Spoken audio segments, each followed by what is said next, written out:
do really need to do certain things to be a great communicator. And I think that's what we find with our clients. So they can come to us for accent softening or for elocution and think that that's the issue. We give them these tools, and yes, their accent probably will take the edge off their accent, but if they don't want to, it doesn't have to.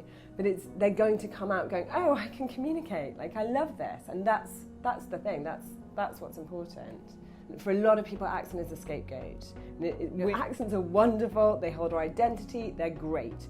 The most important thing is that you and our clients and everyone who comes to us, everyone can be a really powerful communicator and achieve their goals. Why is it, do you think, that people want to soften their accent?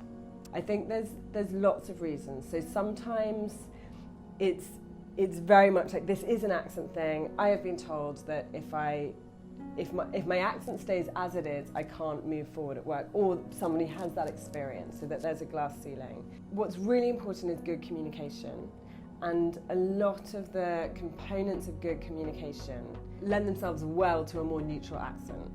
So the RP sound, for example, comes up and comes down, which in itself allows for a sense of certainty, of gravitas, of knowing what you're saying. Whereas if we have an accent or a way of speaking that goes up at the end, like this, it makes things more uncertain.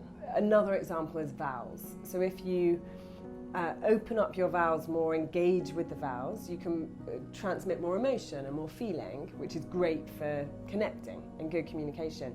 If you lengthen your vowels, you're going to be moving towards an RP sound and away from a more densely regional sound. I read a report that's claimed that recently in the UK, accent softening classes are becoming more popular since the Brexit referendum. Have you noticed that? We've been going for a decade and it's pretty consistent. We obviously just get people coming to us who want this service, and a lot of people want this service, and it's there since like Henry Higgins. It's sort of a historic concept of changing your accent.